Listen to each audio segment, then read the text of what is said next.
Ternyata resepnya untuk kita terhindar dari sebuah kondisi yang turun itu adalah terus kita berinvestasi. Kadang-kadang ketika kita bilang begitu kan, apa iya strategi begitu membuat saya tetap untung? Nyatanya iya loh.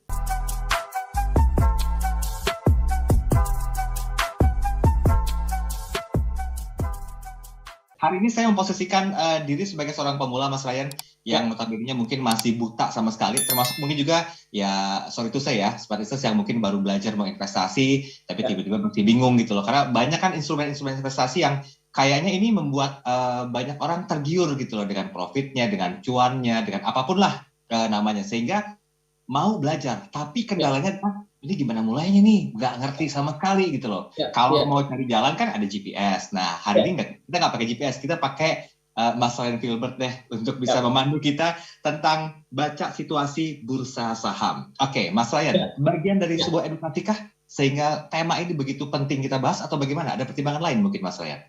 Iya, jadi kalau kita ingin bisa menjadi seorang investor yang baik dan benar, kita sebenarnya dituntut menjadi dua gaya.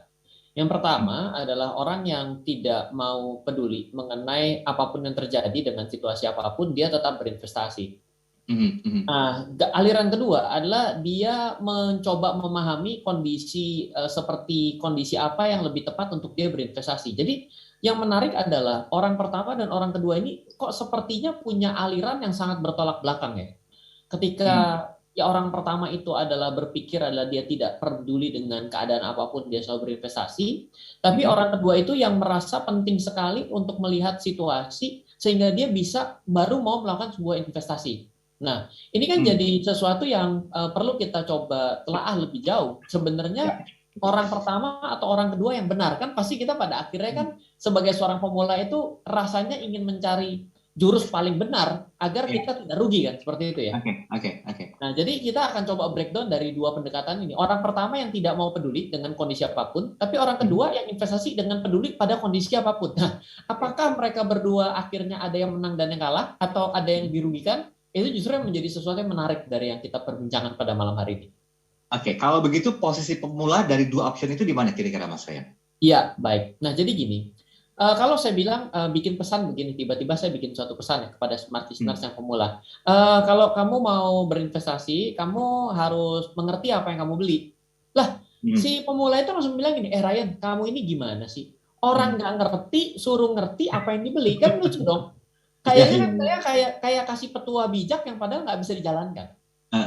Betul nggak? Nah, jadi untuk kita mengambil angle orang pertama ini, maka saya dapat katakan sebenarnya siapapun Anda bila seorang pemula, Anda sebenarnya tidak terlalu perlu tahu mengenai kondisi know-how terkait dengan pasar.